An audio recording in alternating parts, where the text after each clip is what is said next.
নরসিংদী কারাগার থেকে পালানো ১৬৬ বন্দীর নথি নেই কারা অধিদপ্তরের কাছে। সংবাদ সম্মেলনে একথা জানান কারা মহাপরিদর্শক ব্রিগেডিয়ার জেনারেল সৈয়দ মোহাম্মদ মোতাহার হোসেন। জানান ৫ আগস্টের পর ৬৯০ বন্দী এখনও পলাতক।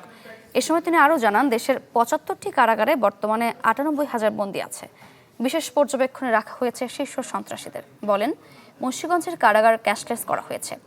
পর্যায়ক্রমে সব কারাগারে এই ব্যবস্থা চালু হবে। জানান বেশ কয়েকটি কারাগারে এআই ক্যামেরা বসানো হয়েছে। এছাড়া অপরাধ নিয়ন্ত্রণে মোবাইল জ্যামার ও বডি স্ক্যানারের ব্যবহার শুরু হয়েছে।